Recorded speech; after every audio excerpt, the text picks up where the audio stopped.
Hey, Dudley Dawson is with us now from Hawgs Illustrated and WholeHogSports.com. Dudley, good afternoon. Hello, guys. What's happening? Not much. Just sitting around working on my taxes of all things.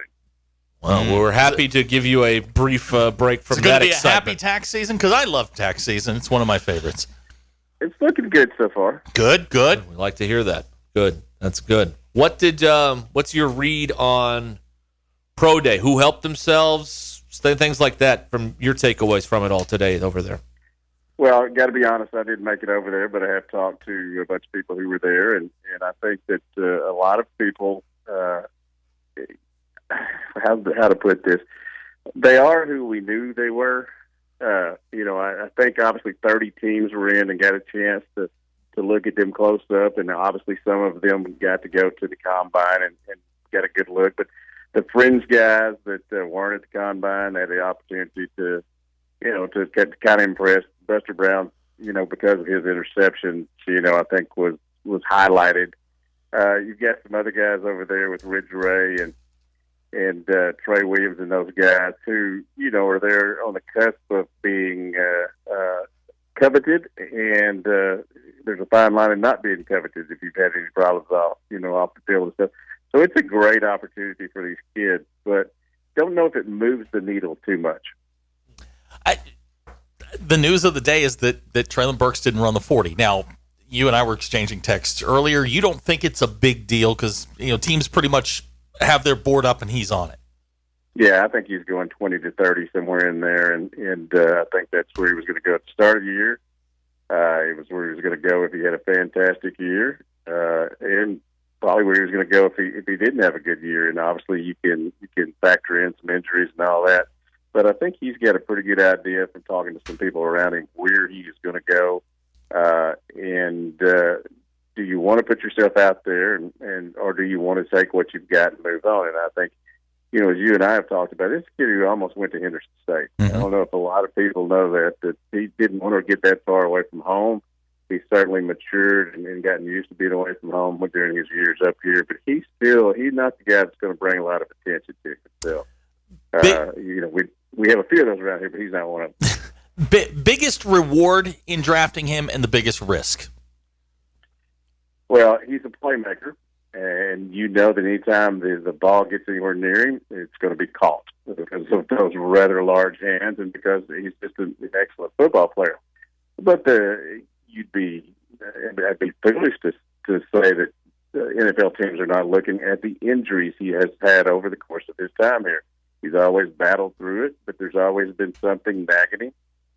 So I think that's one of the things that, NFL teams really look closely at, and probably why there'll be, 4 more wide receivers go off the board before he does, just because he's not the speedster and because he's had those injury problems.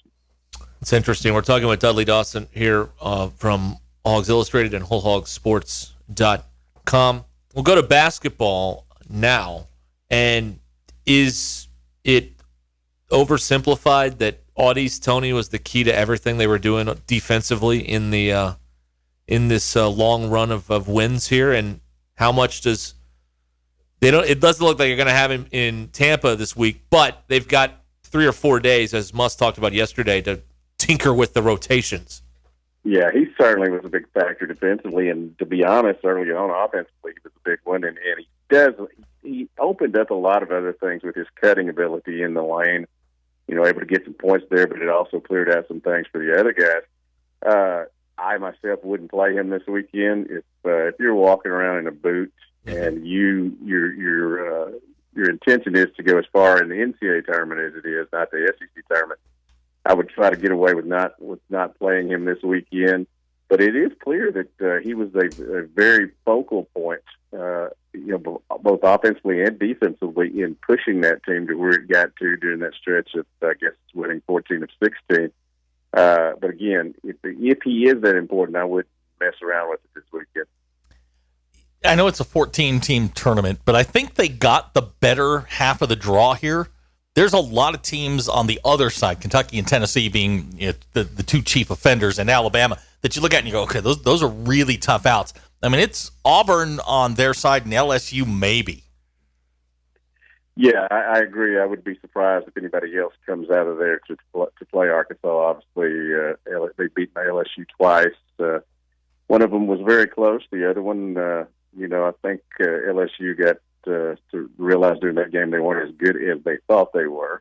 But with Arkansas going down there to win, I guess we'll wait there. I haven't they have not escorted him out yet, but yes. The notice of allegations means he's got 5 more years before they actually punish him. So, well, as long as he had a strong-ass airplane to get him down there, I think we're in good. And now, just for those that may be hopping on this thing, I don't know how well-versed you are in this, but that not only is a basketball issue, that's delving into the football program.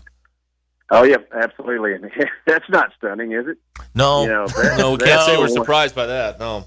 That's the one that you thought would have been heading it up, but obviously got Will on the. And is that picture of Eric Muslin patting Will Wade on his tummy? That was nice. Yeah, that was really nice. Yeah, looked like something taken at a baby shower. and he's about to do, babe. And I can say that because I am too. But I just think that.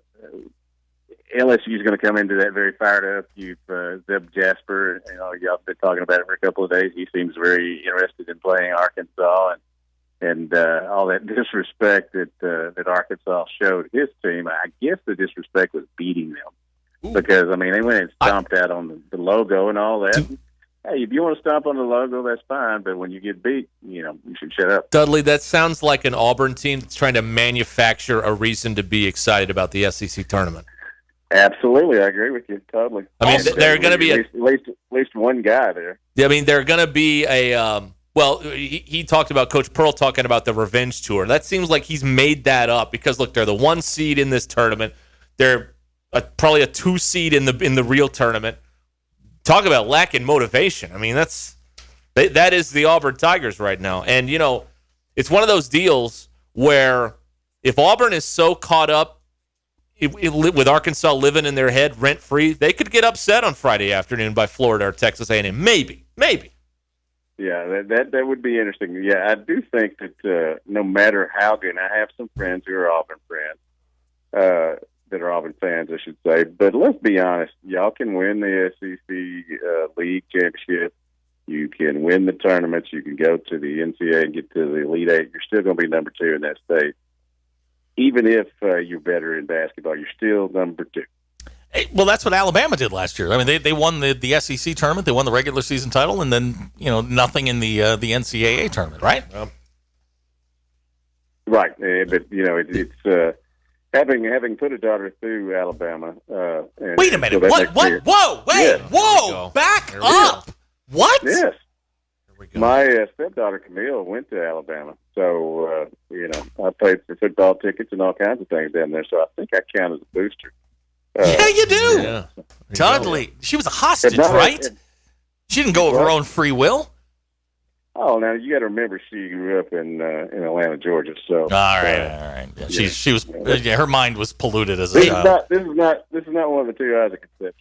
Hey, Dudley, should I send $100 to the North Carolina Booster Club for ruining Coach K's final game at Cameron last weekend? Wasn't that fun? I enjoyed that immensely. Yes. And I don't know if I've mentioned it on the show, but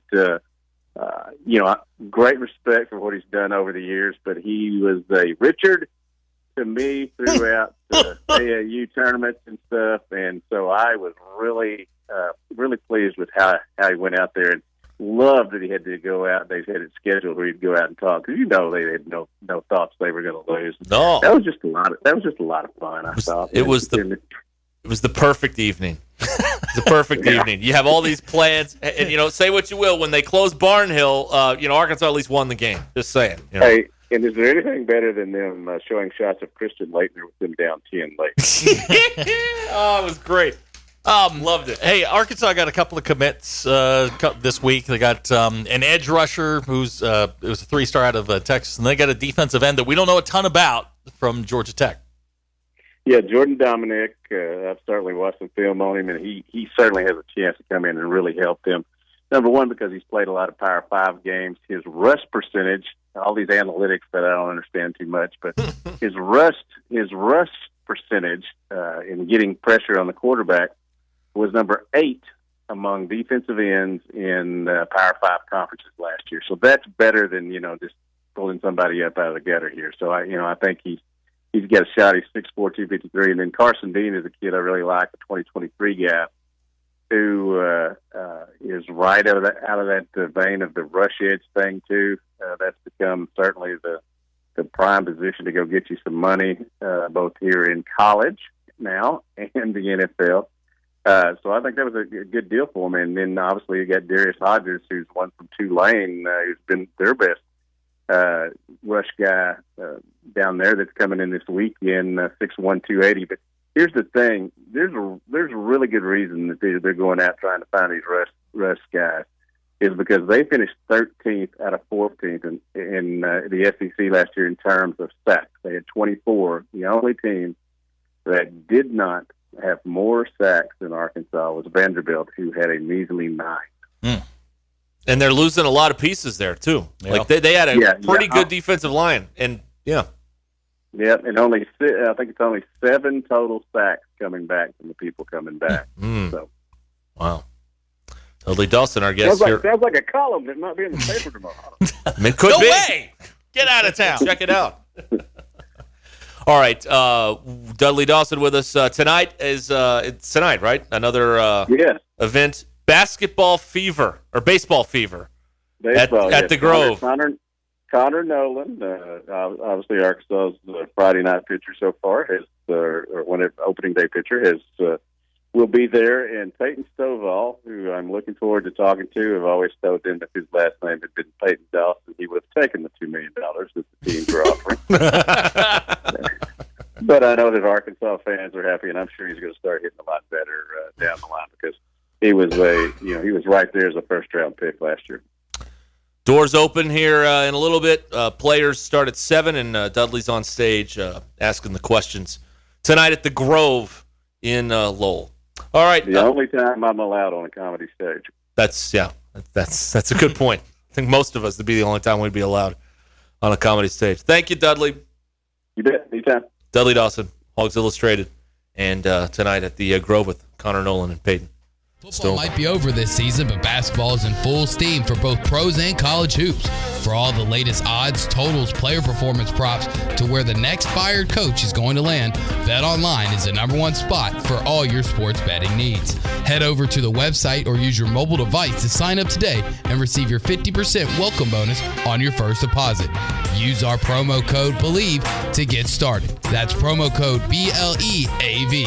And it's not just basketball. BetOnline is your source for hockey, boxing, and UFC odds, right to the Olympic coverage, is the best in the business. From sports right down to your favorite Vegas casino games, BetOnline is your #1 online wagering destination. BetOnline, the fastest and easiest way to wager on all your favorite sports and play your favorite games. BetOnline, where the game starts.